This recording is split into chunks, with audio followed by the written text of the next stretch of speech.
2, 1, 2. Let's see what it do. All right. Give me a little Matthew McConaughey on. This is not a test. This is for real. And I will wait for people to gather. It always takes a few minutes for folks to find the stream and log on and flush their cache. Son of Hip Hop, you are the first. I just want to acknowledge you. You are on. No, you are on. No, you are on, brother. Son of Hip Hop. Aren't we all? Thank you for being here. And let me just double check. I did a couple of tech rehearsals, but you know how these internets go sometimes. Try to scheme against a man. So I just want to make sure that is up. I see you on YouTube, Karen from Grayston. Yes, the whole SVN universe. Wow, what a time. Time now for business with more than a profit motive. If ever there were a time for that, this is that time. Thank you so much for being here. Hello, Karen, saying hi to you on the screen as people file into the theater.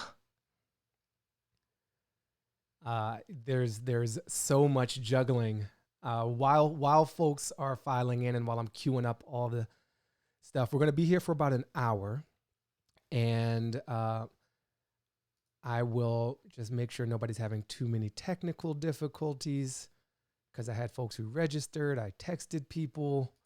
There's all these streams and feeds, and for now, this is a one human operation, but not for long. With your help. You can always, while you're waiting, you can always go to patreon.com/Baratunde. If you want to put some art on that wall behind me, or maybe a green screen to hide the emptiness, then check out that URL. And I am seeing another comment as folks roll in from Son of Hip Hop. I miss your About Race pod. So do I. That existed at a certain time with a certain group of folks at a certain outlet that doesn't even do podcasts anymore. And, I'm always bringing the spirit of that show back into things I'm doing now with my Live on Lockdown show, which is largely living on my Instagram, Instagram.com/Baratunde, where I've spoken, about race to various people, not always black. So you can get the flavor, the feel for the flavor of it through that. But if the show ever does really come back, I will tell everyone. And if you want to make sure you don't miss it, then join my email list, baratunde.com/email. Cost you nothing. Let's put some fancy overlays up on the screen. Yeah, getting fancy. This is Baratunde Live for real. And I want to give folks another moment, a chance to kind of find this. I'm looking for indicators of technical challenges because there were some folks who really wanted to make sure not to miss it. And, but it looks like it's working. I'm just, the Facebook stream is up, the YouTube's up, and even Twitch, which was hating on me earlier. Oh, that's a separate conversation for a separate time. I'm still doing my live IG show tonight. I always do it Thursdays, 7 p.m. Pacific, 10. So maybe I can do like a little retrospective on what it was like to pull this thing together. But for now, good. Sarah Barton Thomas has confirmed it's working on FB. So yes, thank you for that. And Ron Felton, good to see you. One of my regulars from the Live on Lockdown live studio audience in Zoom. Thank you for being here. So the run of show, I'm going to press play on the TED Talk. Now, let me set it up very briefly. When I say briefly, I mean several minutes. I had for years been doing a lot of public speaking, and I did a TEDx talk called Hacking Comedy at TEDx Kansas City. I did a TEDx talk at TEDx Midwest about helping rescue people during an epic blizzard in Chicago, where I literally helped shovel clear an exit ramp on Lakeshore Drive. So I just told a ridiculous story of like community and weather and extreme situations and emotions at that TEDx event. I did a special TED event at South by Southwest right when my book came out, How to Be Black, in like 2012, 2013. So I've been like a TEDx king. And then the main TED conference, I'd done these wrap-ups where I would basically observe with Brian Janosch, who I wrote with and produced with and built a company with for many years. We would absorb the whole conference, take a lot of notes, and then I would present a summary of the whole TED experience. And it was like a 20-minute TED talk written during the week of TED with graphics. It's actually the hardest creative thing I still to this day I've ever done in terms of concentrated pound for poundness. So TED had asked if I would do that again. And I politely said, no, thank you. I have something I want to talk about. And I had been working on this topic of the hashtag around living while black and these headlines. I want to give a shout out to Glitch, the tech company, its CEO, Anil Dash, and the whole team there. They connected me with an opportunity at the XOXO conference to do a talk about tech and culture and politics to be determined. So I had this like brainstorm meeting with the folks at Glitch, and they're like, what do you got? And I was like, well, I've been sitting on all these headlines. I had this thing in mind. What if we could build an app that like could check if this headline was real, some real bullshit of white people calling the cops, or if it's something I made up. So they helped me envision that. And then I basically wrote the talk on the flight to Portland from New York. It was not a responsible, like, creative moment, but then it was so inspired, I guess it was. And that version of the talk, I could probably release that too to my patrons, was lit. It was much more of a comedy show with some politics thrown in. So back to TED, they said, yo, can you wrap up the conference again? I was like, no, I have something I'd rather say. And I had this footage from Portland, and I had been working on what else it could become. And they're like, yo, that's it. That's a great talk. So then I went about preparing to do a proper TED talk, not being the guy at the end who like wraps up and comments on and jokes about people's talks, but like actually putting myself out there on the big stage in Vancouver in the red circle. And it was a lot. You'll see it in a second. So you're going to see the intro, and the woman who introduces me is Helen. She was my TED speaker coach. I also want to show some love and appreciation for her because she helped me push this talk to a level beyond which I was prepared to go, as well as my fiance, Elizabeth, who I mentioned in the talk. She, behind the scenes, like pushed me. I basically had these two women like pushing me to get more personal, vulnerable, a little less clever, a little more like heart. So they introduced me. She references the fact that I've done these wrap-ups. Then the talk happens. It's like 16, 17 minutes. And then I left the stage and I was done. Like I was on the edge of bursting into tears, and she waved me back on stage. It's like Johnny Carson calling the comedian back to the couch at the end of their set. And she asked me this question. I did not see it coming. I had no warning or preparation, and I answered from the heart. So I'm going to play all that, and I may experiment with showing some of your comments on screen while I play. I also may determine that's too distracting and just let it run clean. But then afterwards, we're going to talk. And we're going to do that whatever platform you're watching on. If you're on YouTube, my Facebook profile or page, Twitch, or Periscope, aka Twitter, I see all the comments coming in, and then I will grab them from the bucket, throw them on screen, and kind of riff with you on the topics and questions you have. Some of you registered ahead of time. I really appreciate you, and several of you had questions and comments, so I've got those in a separate queue, and I'll share those on the screen when the time is right. So I'm just checking the comments before I press play to make sure there's nothing too wrong. Shansus, favorite username of the stream so far. We got a winner. Switching over from Periscope, which froze on me.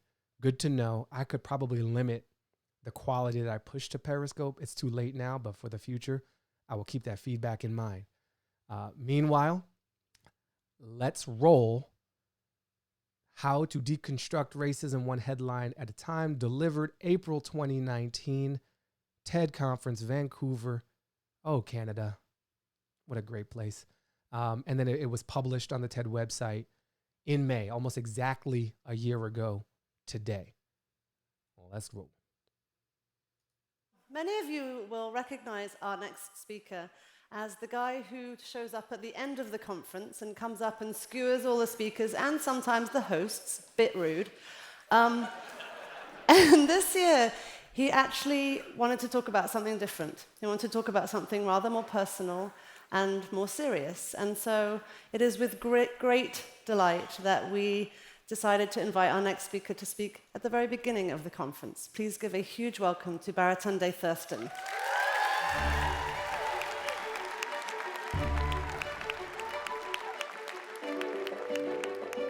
Thank you.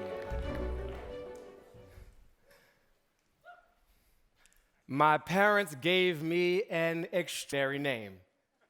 Baratunde Rafik Thurston. Now, Baratunde is based on a Yoruba name from Nigeria, but we're not Nigerian. That's just how black my mama was. Get this boy the blackest name possible. What does the book say? Rafik is an Arabic name, but we are not Arabs. My mom just wanted me to have difficulty boarding planes in the 21st century. She foresaw America's turn toward nativism. She was a black futurist. Thurston is a British name, but we are not British. Shout out to the multi-generational dehumanizing economic institution of American chattel slavery, though. Also, Thurston makes for a great Starbucks name, really expedites the process.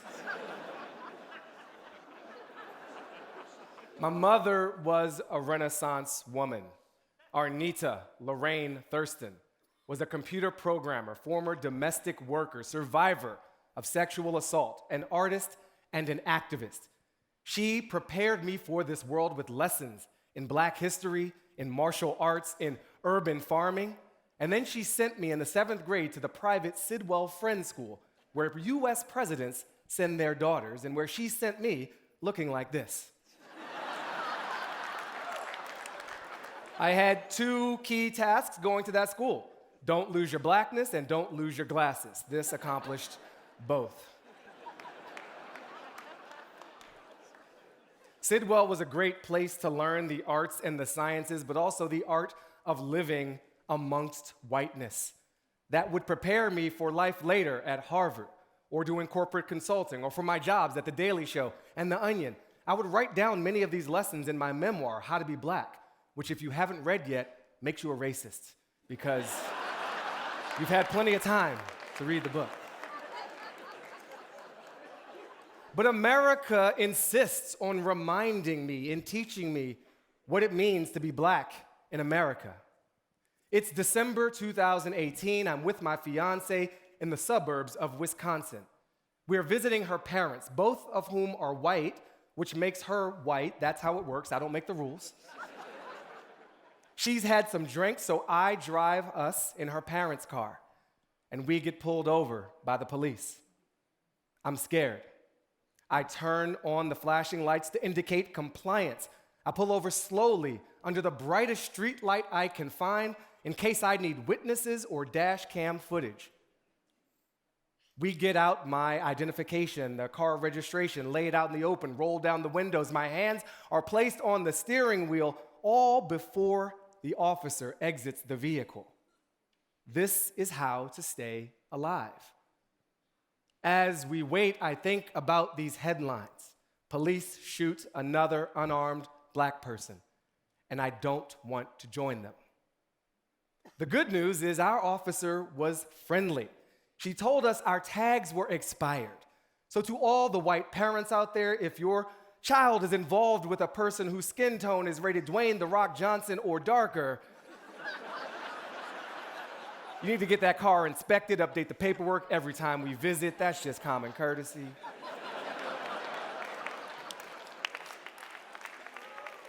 I got lucky. I got a law enforcement professional. I survived something that should not require survival.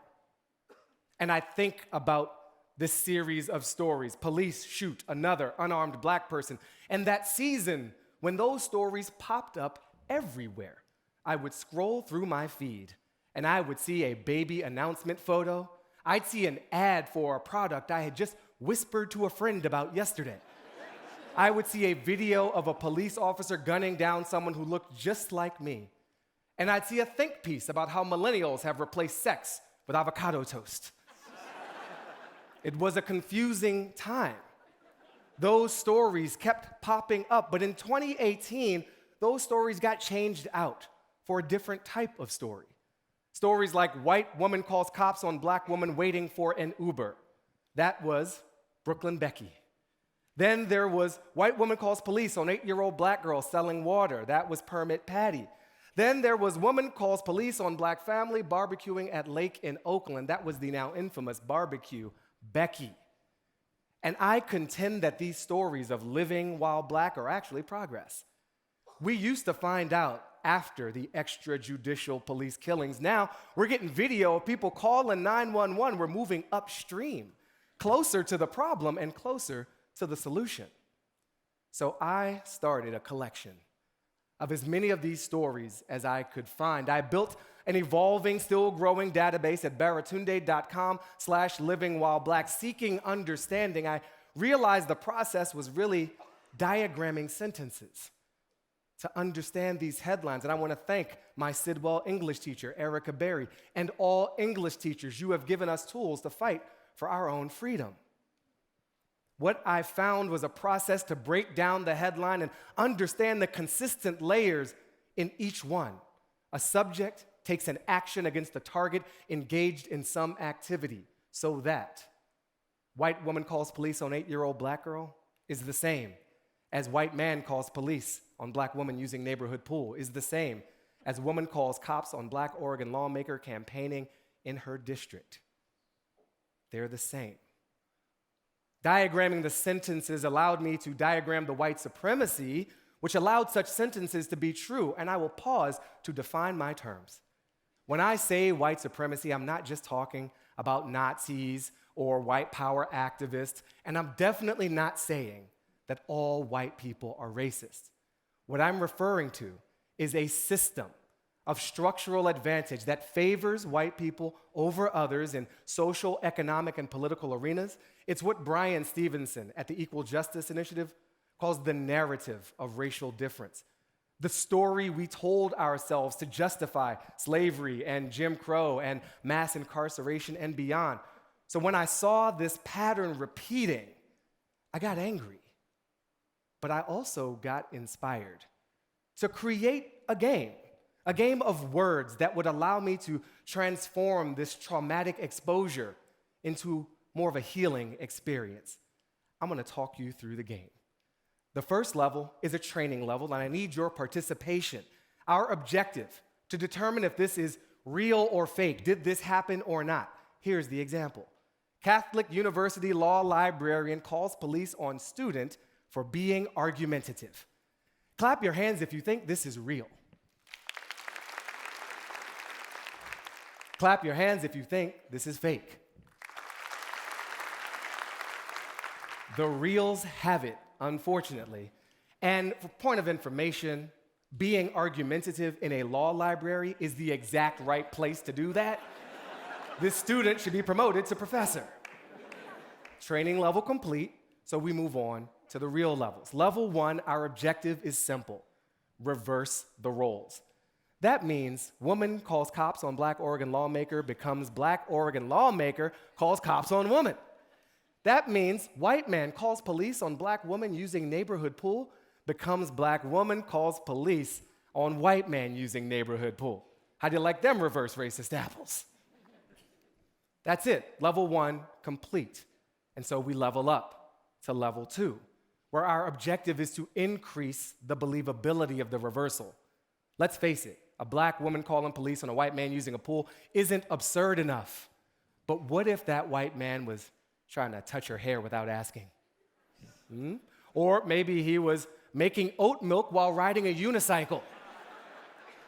Or maybe he's just talking over everyone in a meeting.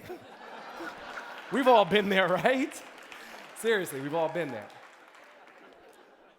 So that's it. Level 2, complete. But it comes with a warning. Simply reversing the flow of injustice is not justice. That is vengeance. That is not our mission. That's a different game, so we level up to level 3, where the objective is to change the action. also known as calling the police, is not your only option. OMG, what is wrong with you people? And I need to pause the game to remind us of the structure. A subject takes an action against the target engaged in some activity. White woman calls police on black real estate investor inspecting his own property. California Safeway calls cops on black woman donating food to the homeless. Golf club twice calls cops on black women for playing too slow. In all these cases, the subject is usually white, the target is usually black, and the activities are anything from sitting in a Starbucks to using the wrong type of barbecue to napping to walking agitated on the way to work, which I just call walking to work. And my personal favorite, not stopping his dog from humping her dog, which is clearly a case for dog police, not people police. All of these activities add up to living. Our existence is being interpreted as crime. Now, this is the obligatory moment in the presentation where I have to say not everything is about race. Crime is a thing, should be reported, but ask yourself, do we need armed men to show up and resolve this situation? Because when they show up for me, it's different. We know that police officers use force more with black people than with white people. And we are learning the role of 911 calls in this. Thanks to preliminary research from the Center for Policing Equity, we're learning that in some cities, most of the interaction between cops and citizens is due to 911 calls, not officer-initiated stops. And most of the violence, the use of force by police on citizens, is in response to those calls. Further, when those officers responding to calls use force, that increases in areas where the percentage of the white population has also increased, AKA gentrification, AKA unicycles and oat milk, AKA when barbecue Becky feels threatened, she becomes a threat to me in my own neighborhood, which forces me and people like me to police ourselves. We quiet ourselves. We walk on eggshells. We maybe pull over to the side of the road under the brightest light we can find so that our murder might be caught cleanly on camera. And we do this because we live in a system in which white people can too easily call on deadly force to ensure their comfort.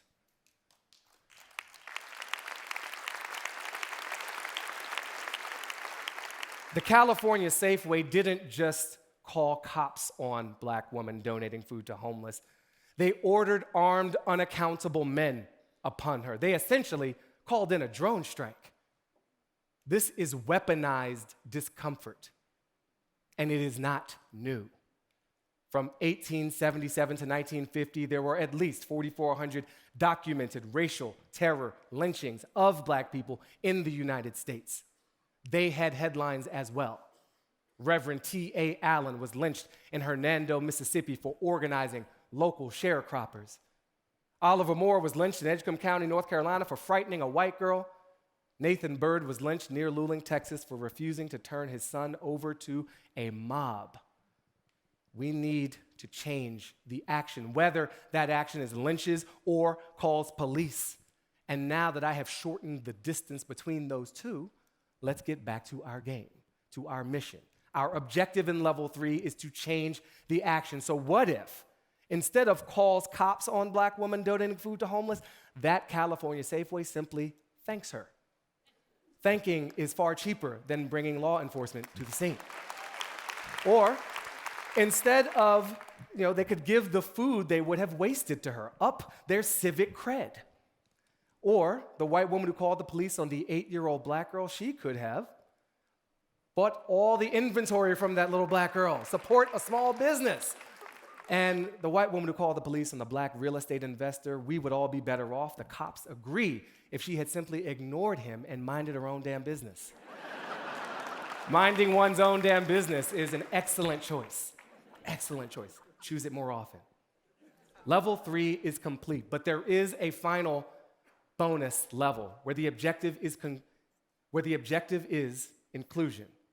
We have also seen headlines like this: powerful man masturbates in front of young women visiting his office. What an odd choice for powerful man to make. So many other actions available to him, like such as listens to, mentors, inspired by, starts joint venture, everybody rich now. I want to live in that world of everybody rich now, but because of his poor choice, we are all in a poorer world. It doesn't have to be this way. This word game reminded me that there is a structure to white supremacy, as there is to misogyny, as there is to all systemic abuses of power. Structure is what makes them systemic. I'm asking people here to see the structure, where the power is in it, and even more importantly, to see the humanity of those of us made targets by this structure. I am here because I was loved and invested in and protected and lucky. Because I went to the right schools, I'm semi-famous, mostly happy, meditate twice a day. And yet, I walk around in fear because I know that someone seeing me as a threat can become a threat to my life. And I am tired. I am tired of carrying this invisible burden of other people's fears. And many of us are.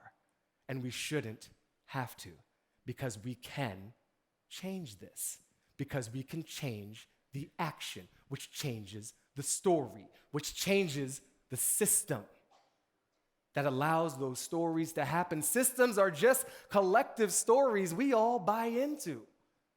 When we change them, we write a better reality for us all to be a part of. I am asking us to use our power to choose. I am asking us to level up. Thank you. I am Baratunde Rafiq Thurston.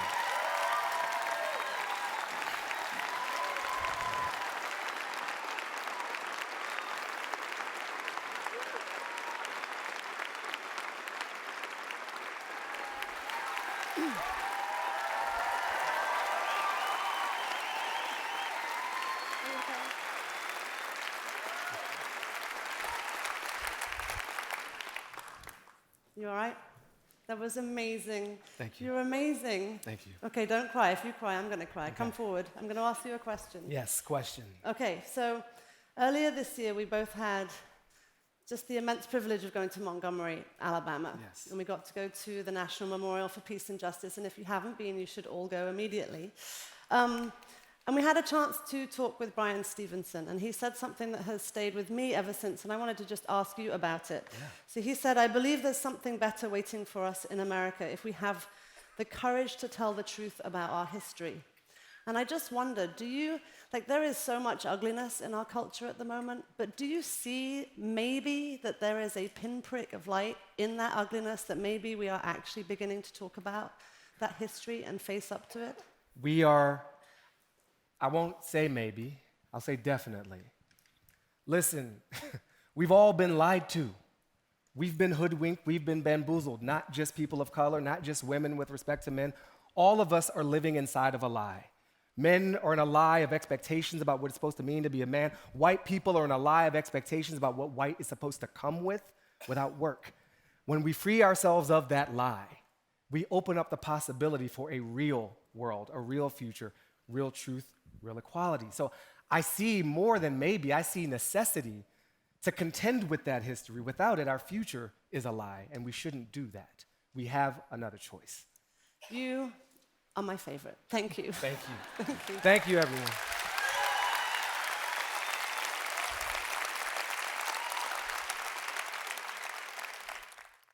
And we are back. That was a year ago. Honestly, I'm getting a little emotional just seeing that again. I haven't just sat and re-listened or re-watched The Thing before.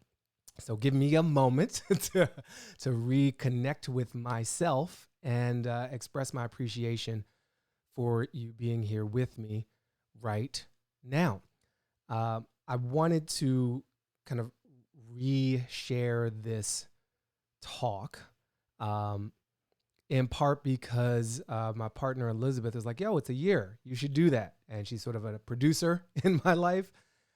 It's also just been on my mind with Ahmaud Arbery, with Breonna Taylor, with the attacks on Black Americans by the state through reckless endangerment and negligence with respect to COVID-19. And so it's just like, oh, I feel like I have something to say about where we are now based on what I said a year ago about where we were then. So what I'm going to do is keep breathing. And I will, many of you sent some questions in advance. Some of you who have just been watching now, if you have a topic that you want me to kind of address or riff on, a direct question that you'd like an answer to, whatever platform you're watching this on, type it into the little comment box, and I will try to get to it. And I'll throw it up on screen, and we can kind of have this dialogue together. I want to thank, again, some acknowledgments from the talk, from this moment. Helen, who you saw introduce and bring me off stage, works for TED. She was like my speaker coach. She's a curator there. Elizabeth is my life partner and a wonderful person who pushed me then and continues now in a good way, not in like a violent, House of Cards way, like a positive nudge forward. Color of Change, also the organization Color of Change, who's been such an effective advocate for racial justice and a really like modern take on what that fight could look like.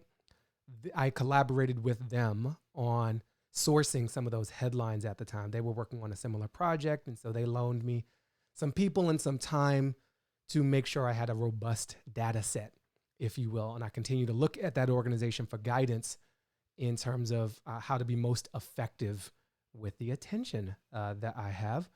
And Brian Stevenson, yo, I mean, I saw some of the comments saying like, get thee to Montgomery. It's going to be hard to get there now because of travel restrictions and our commitment to preserving ourselves. Well, most of us are committed to preserving ourselves. There are a few who are actively aiming for our destruction, but when it is safe to do so, get to the Legacy Museum and the National Memorial for Peace and Justice. They are affiliated, same organization behind them, but they are different places. The Legacy Museum is pound for pound the best museum I have ever been to in my entire life. It tells a story, and you can do it in an afternoon. And it's kind of like from the first arrival of captive Africans through the present day mass incarceration, this thread that connects them all. And so it's a really efficient museum. It's not a word I use with museums very much, but having traveled a lot and visited a lot of museums, there's good stuff in many museums, but it's kind of all over the place. This, you're just on a path and you walk through. It's like a movie. If you could walk inside the narrative structure of a really good movie, the Legacy Museum is that film. And the National Memorial for Peace and Justice, also known as the Lynching Museum. What you can do is visit them virtually. And so the first sort of resource I want to share is that. I just want to make sure I get the domain name right. lynchinginamerica.eji.org. They partnered with Google or google.org to make a virtual experience of that lynching museum. And since we're all in a virtual world right now, living our best second lives, I urge you to visit lynchinginamerica.eji.org. I will try to get that up. You know what? I'm not going to try. I'm going to follow Yoda's rules. Yoda's rules I will follow. And because some folks may not be able to hear me, and they're going on the captioning world. So let's just center. Boom! Booyah, I got your instant titles. lynchinginamerica.eji.org. Check that out to follow through and follow up on some of what I hinted at in my talk. So now what we are going to get into are your questions, your comments. Let me call them comments because some people have things to say, not necessarily things to ask. So we'll do that, clear that. Still me live for real. And I want to go to the people who took the time to register for the event beforehand. I really appreciate y'all doing that because it gave me a chance to prep. I was also able to sell all your personal data in the time that you submitted it to me. So I'm rich now. But this first one comes from Jason Totten. He says, as a person who's white, it's hard not to want to just be a hammer and attack systemic racism that way. I realize it's not the most effective, but it's frustrating with limited influence in a very red state, trying to find better ways to create and support change. So be real with you, Jason. When you said hammer, I thought not a bad idea. Maybe you're Thor and Jason Totten is like your earthling name, in which case, bring the hammer, like you are noble, right? Like you are worthy. And so wield that hammer for the liberation of all people. We need the Bifrost, like we need all realms involved in this fight, including all of the Marvel Cinematic Universe. Of course, the Black Panther, but I feel like Thor could really put a whooping on some white supremacy. Because, he's Thor, and he kind of looks like a white supremacist, but he's not. And so I feel like he would like trick the Nazis, and they'd be like, yo, our guy is here, Aryans. And then he'd be like, no. And it's like, boom, and like smash the hammer down. And then all the nonsense would be knocked out of their minds and their hearts and their souls, because it's a spiritual hammer. It's not about beating people in the head with a hammer. It's about hitting them in the gut. Well, that's also physical. In the heart, which is also a physical place, but I mean the metaphysical place. So thank you for sharing this. It's not exactly a question. I think I don't intend to show up as like a super mensch and just like know everything, but I will reflect on and just share. I think it's useful for people for you to see where you are. And I'll just be kind of a repeater amplifier as well of nonsense and hateful messages, which I definitely filter out. And so ways to help, though, this is a question that comes up often. It's a topic that comes up often for men. Like, what do well-meaning men need to do to help out in the fight for gender equality? What does the well-meaning white person do? So watch Black Panther 5 times and don't watch anything in between. It's like a Black Panther detox. So you want to do that, really get all up in Wakanda. So you should be able to like map the nation with your eyes closed by the time you're done. And definitely know all of Shuri's words. That's going to help. That's going to help a lot. And then spread that, amongst your communities. I think there's a group that I have sent people to before because white people have told me it's good. Standing Up for Racial Justice, Surge. And for anyone who's kind of down for being good ally, I think that's a good one. I also recommend a book, White Fragility and White Trash. 2 separate books. And White Trash in particular tells a history of white race in America that none of us are taught, and how the system is set up to create these distinctions within the white community around financial resources. And there's not just like a single whiteness. And so I think it's a great history lesson. I think it's very well written. So Jason, just thank you for sharing where you're at. And if other people want to riff on this topic, what I do in my IG live shows, I encourage you as well. Throw your own experience, in the thread where you are: YouTube, Facebook, Twitch, Periscope. So let's see. And let me keep going to the next. Jim Caruso says, the bullshit response I get from my Georgia senators on any issue proves they do not listen to citizens at all. How can we change this? How did Republicans become liars and deniers who ignore the majority? Yo, Jim, I wish you were just willing to express your true feelings. I feel like you're being very subtle with where you're coming out on this. Vote. All of us. And voting's not enough. It's a necessary but not sufficient condition for a healthy democracy. But I think, Stacey Abrams' organization Fair Fight and Fair Count with the census are trying to undo some of the structural harm that the Republican Party, generally speaking, has now co-signed on. It's a very anti-democratic, small d, anti-democratic, the official perspective on one of the 2 political parties in our democracy.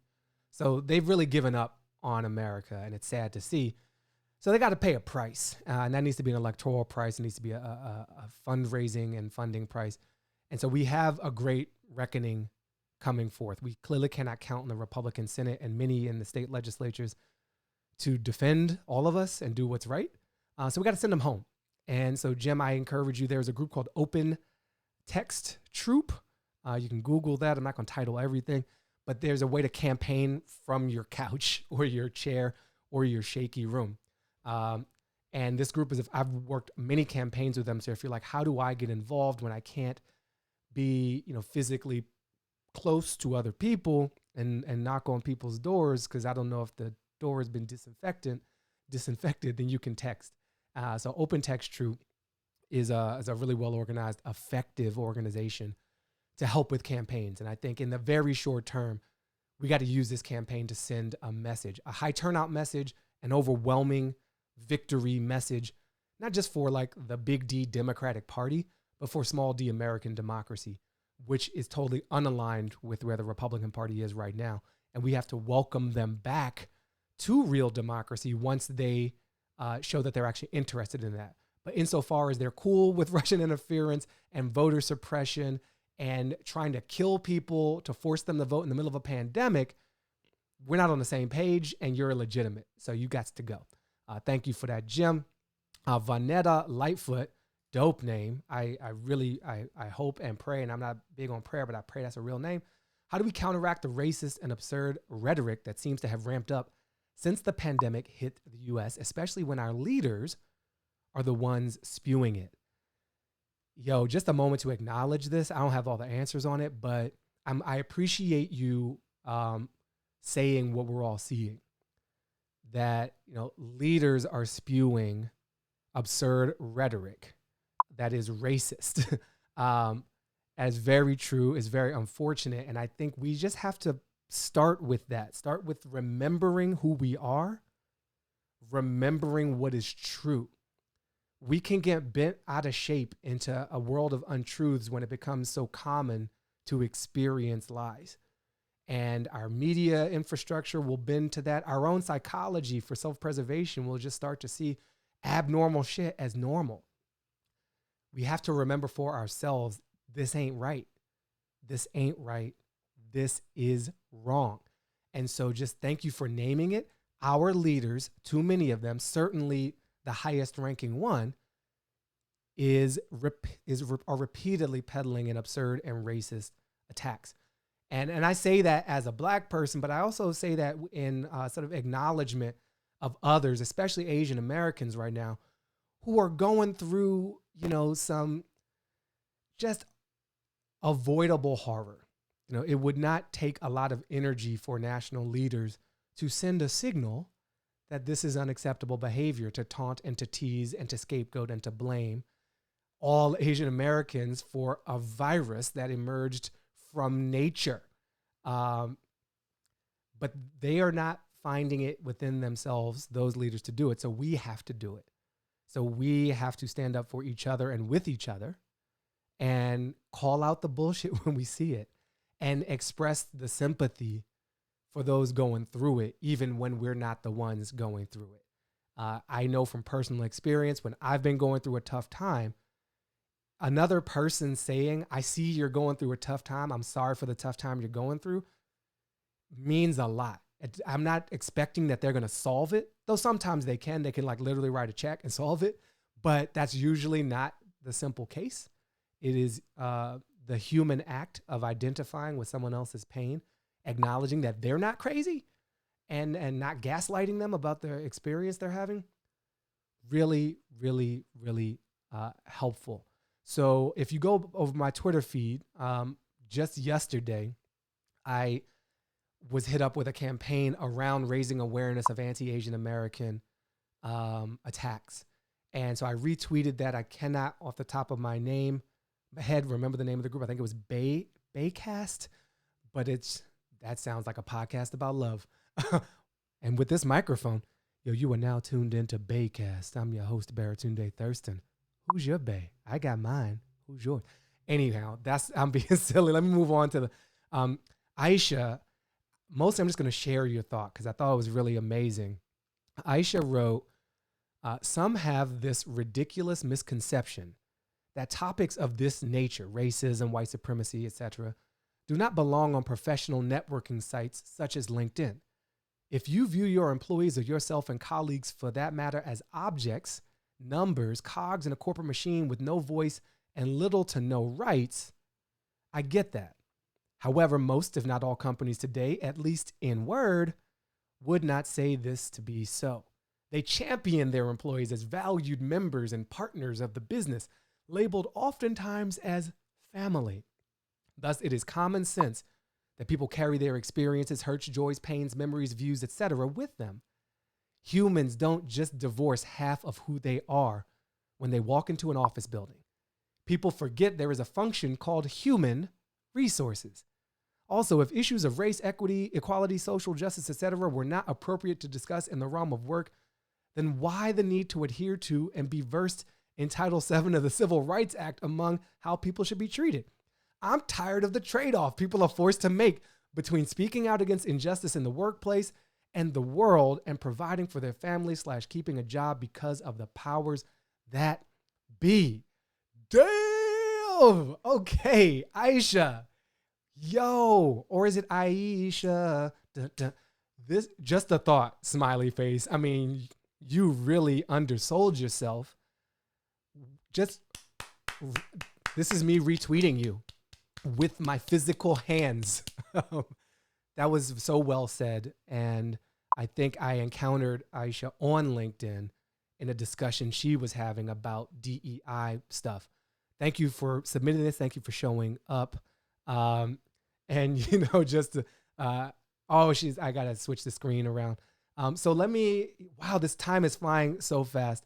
I'll come back to the real-time comments as soon as I think I have one or two more here to acknowledge. Nilofer Merchant, hello, friend, author, and super mom. One thing I ponder is how some people get centered in their story and others are seen as subjectively by their otherness instead of their onlyness. I'm so curious about what you think about what it'll take to create this shift. If you have an idea for a scaffold or structure that would enable a shift to center correctly. I'm be real with you, Nilofer, I don't. This is me throwing it out to the world, and I'm going to think more about your question. I saw it a few minutes before we went live. I'm like, she came with a real looking for a scaffold and a structure. And sometimes I can just do that real-time thing. This is not that time, but thank you for sharing this. And, I'll come back to it.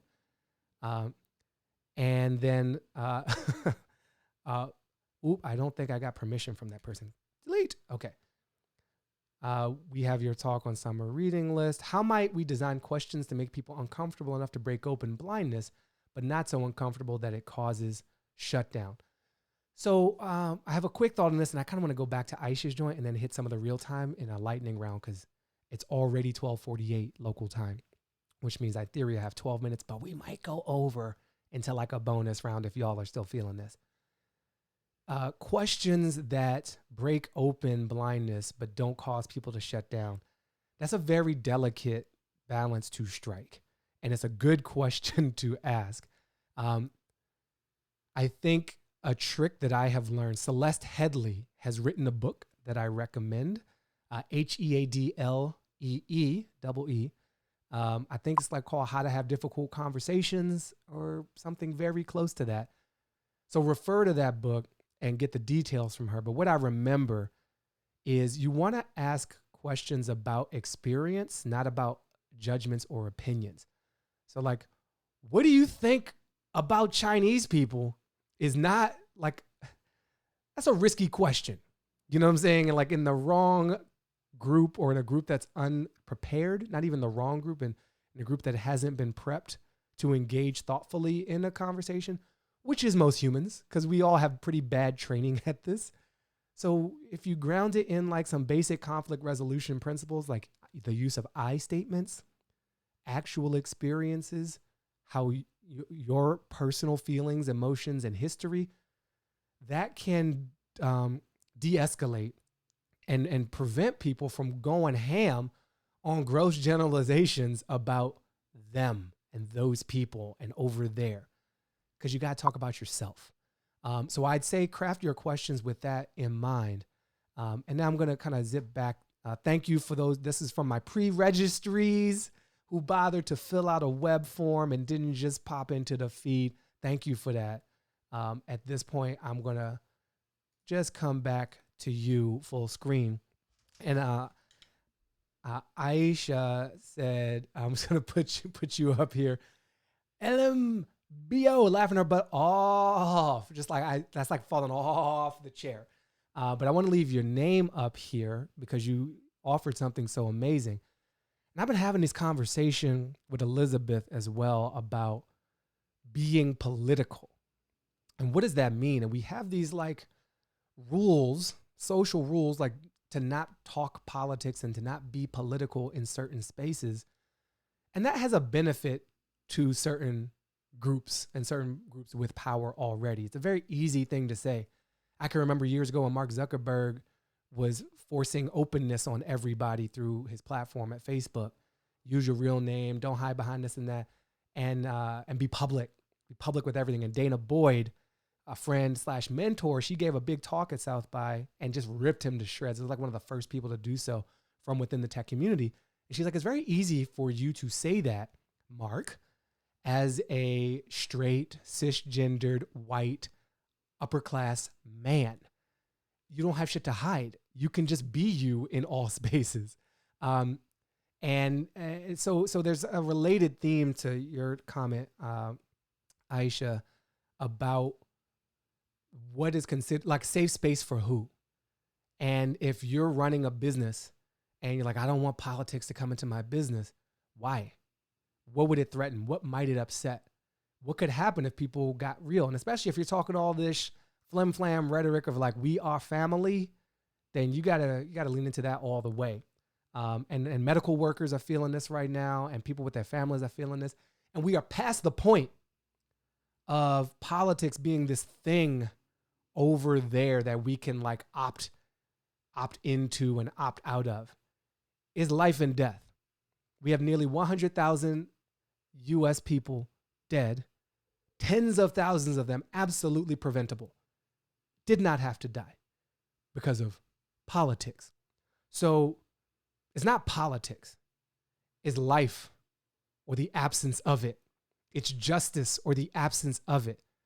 And if you're down with like life and the quality thereof, then you're political because that's what's at stake. And so especially when formal political things are coming up like elections and big decisions about how we reopen safely, that is not something to be outsourcing and abdicating to others. Because we see what happens when we let other people do it. Obama said it in his 5 commencement addresses on Saturday. Dude's doing like, he's on a world tour through Zoom. It's amazing. At any rate, I just fired up about that one. Let me go to the live chat and see what y'all are saying. Yeah, Karen Tumulty's right on. It always seems to me that safe spaces for the people who are causing the most harm. That is often the case. Thank you for putting it so clearly. Ron Felton says, lost the feed. This is cutting in and out. It's so interesting because all of my tests, this didn't happen. But that's why we're streaming on all the platforms.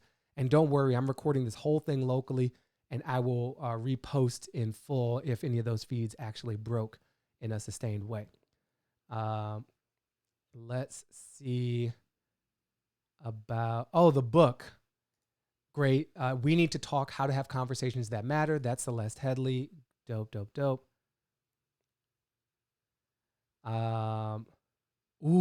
Patty Hartwell. Thank you for coming in from Twitter.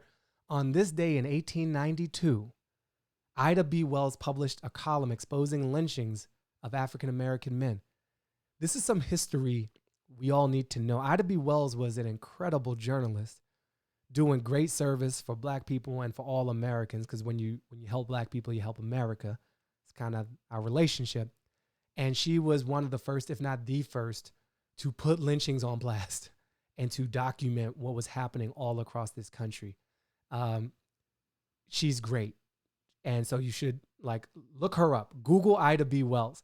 I also have Nicole Hannah Jones stuck in my head because I think her Twitter name is Ida Bay Wells. And I have a visual reference of Ida Bay Wells every time I think of Ida B. Wells. And Nicole Hannah-Jones helped put together the 1619 Project for the New York Times, which I also highly recommend. It's really amazing that this is the day. I did not know that. I'm thinking I'm celebrating the anniversary of my TED Talk. I'm really honoring the anniversary of a much more significant freedom fighter, an historic figure in Ida B. Wells. Thank you so much for sharing that, Patty. Would you please post links to this? Oh, good. This is a great request, and I will do this. When you finish today, would you please post links to the sites you mentioned and the books you recommended?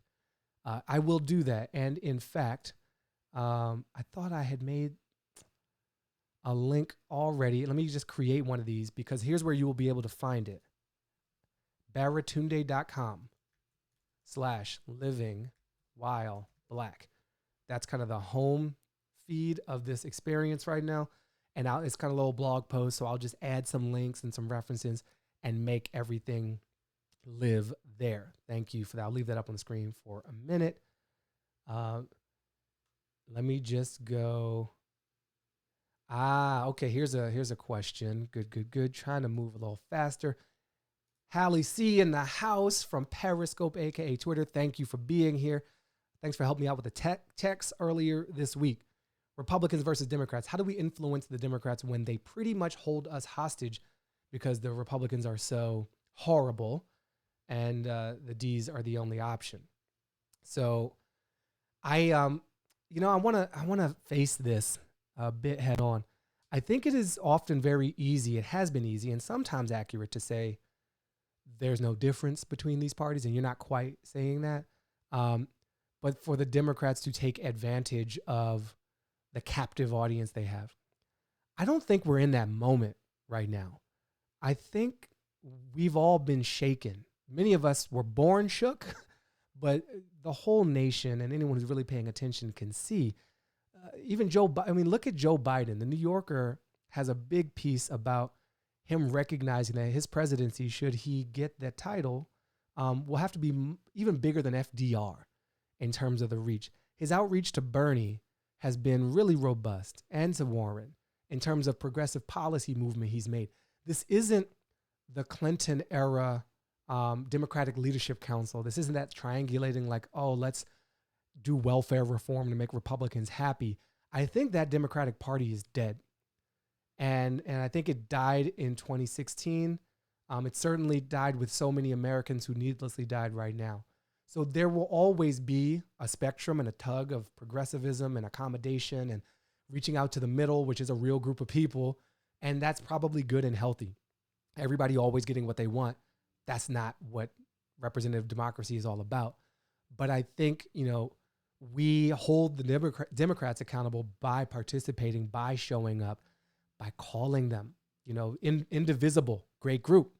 They really learned about accountability. They looked at what the Tea Party did to the Republican Party in terms of bending them toward the crazy and said, we can do that, but bend the Dems toward the righteous.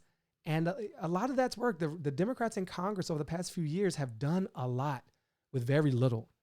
And they've held the line. They hosted sit-ins. They've had hearings. They impeached the MF. You know what I'm saying? That's not that old school, let's go along to get along Democratic Party. At great risk to their majority in the House, these Democrats represented all Americans. So I think, call and fax and email and celebrate the things that they're doing that are good, because people like to hear that, and let them know what you want them to do more of. But I think stay connected and stay involved is the most. If you're feeling this passionate enough to chat to me about it, make sure you're chatting to your representative about it as well. And I don't know you well enough to know if you're doing that or not. So I'm not trying to shame you. For anyone else watching, I just want to encourage us all. If we're mouthing off to our virtual roomies about politicians, we should mouth off directly to those politicians too. All right. Yes, I will list the books I recommend. White Trash. Kevin Stanford says White Trash is a fantastic book. I just like when people agree with me. So thank you, Kevin, retweeting me through your voice. This is a question I don't have an answer to, but if you're in the chat, and what are your thoughts on the book Waking Up White? I have not read it nor heard of it. So my thoughts are I should do some research of this book before sharing my thoughts. So I'm going to try that out. Someone posted a really long topic. I don't know if I can. Wow. Sorry, I'm just reading an essay someone wrote, and it's a little too. How do we take on this mythology? It's a bit much for right now. Karen, it's your question. I'll find you and maybe do a whole video or something on it. It's about mythology and sort of reality-based mythology and how we craft something better. But it's a lot of words, and it'll literally cover the whole screen. I don't know. It might break the stream. Great. Yes, and vote. Let's see. Daniel Young says, Suppressed, The Fight to Vote is a film that talks about voter suppression in Georgia in 1918. Spanish flu time. Oh, wow. Parallels much? Have you been watching Heather Cox Richardson? She's a historian who looks at voter suppression in the U.S. since before the Civil War. Great show. Great comment, Daniel. This is what I'm talking. This is why I like doing shows live, because I get to learn while doing.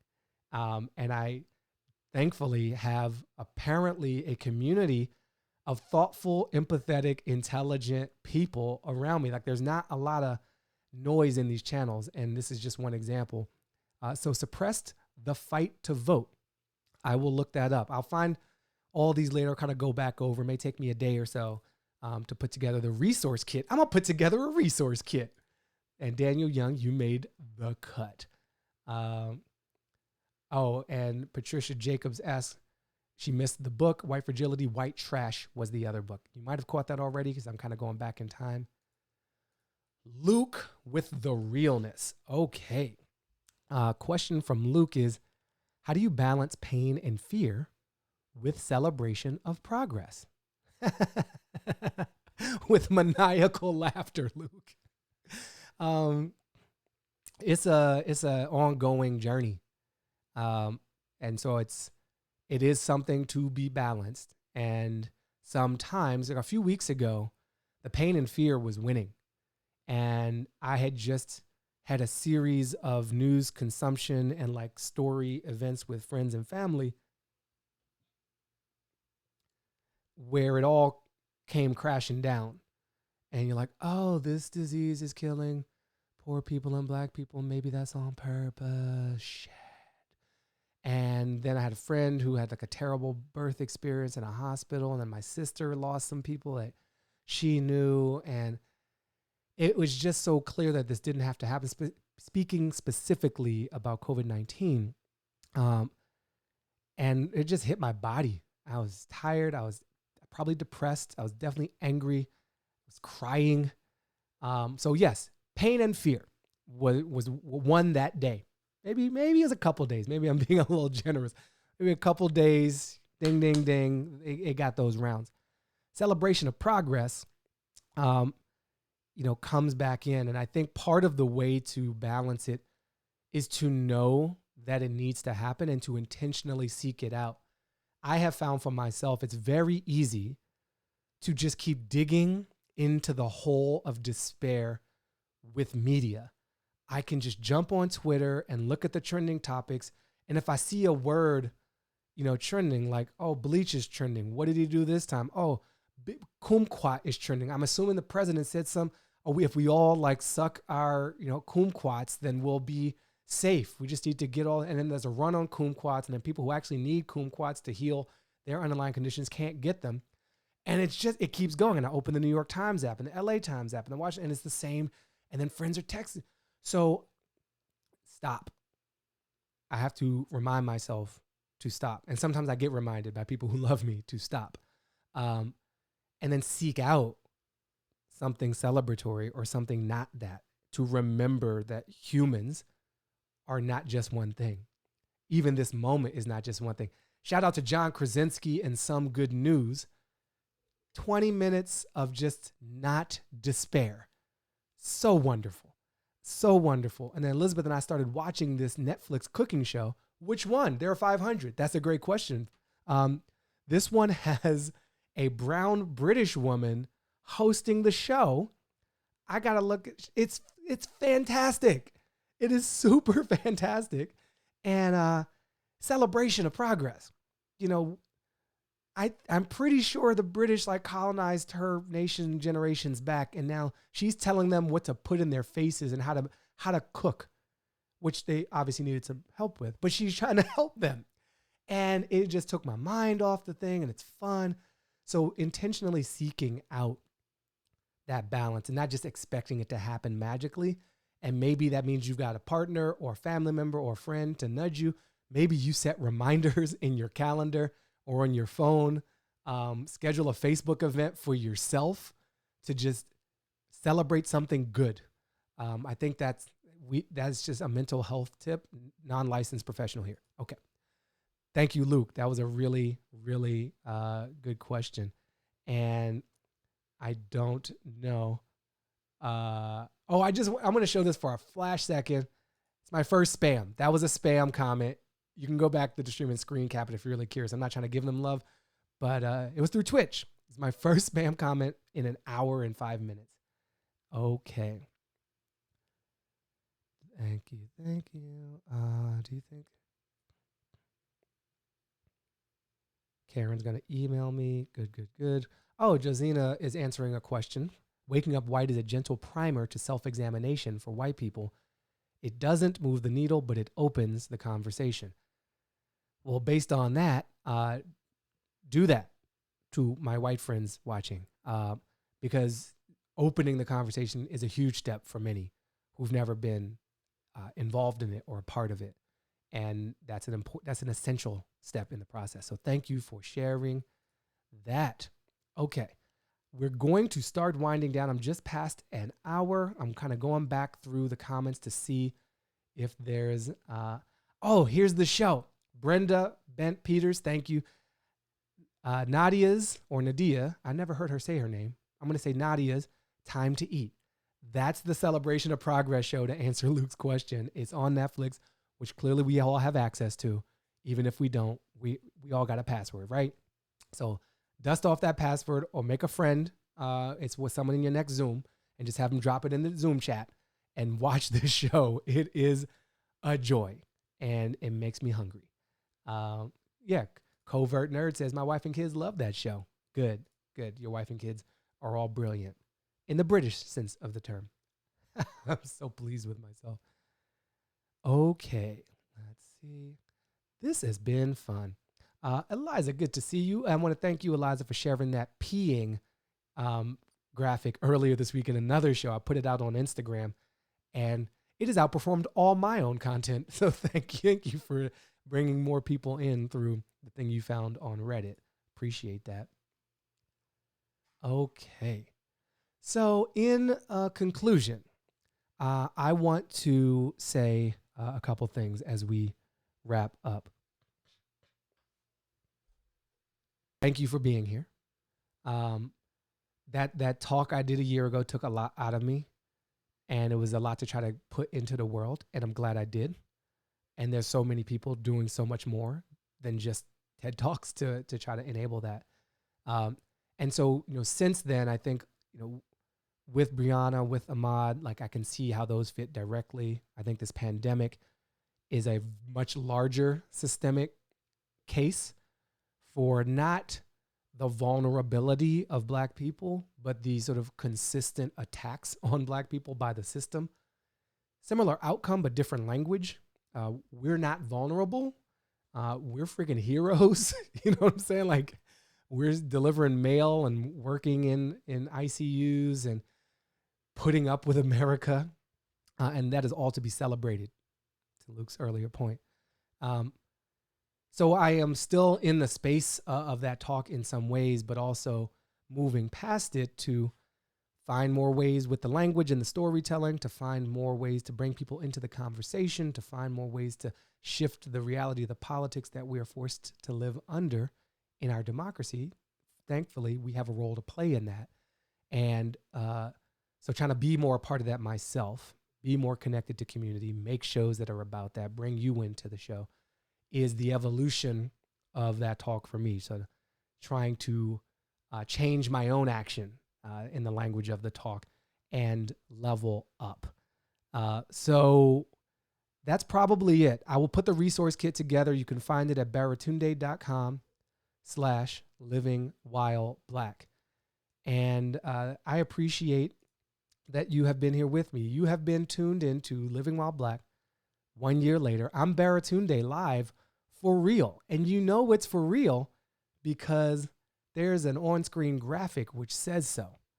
And to strip all that away and just be here, it means a lot that you showed up here. I know there's a lot going on, and I'm proud of us for still being here. I'm proud of us for not using Zoom.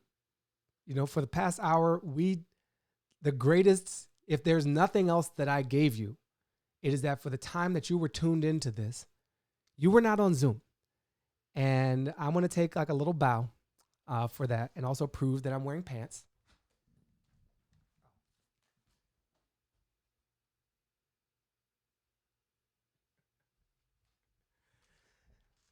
For real, thank you for being here. I am Baratunde Thurston signing off, and I'll see you on the next stream, which actually will be tonight. If you're on IG Live, I do an IG Live show, 7 p.m. Pacific, 10 p.m. Eastern. And you want to know more about all that show, baratunde.com/live. It's been fun. Thanks.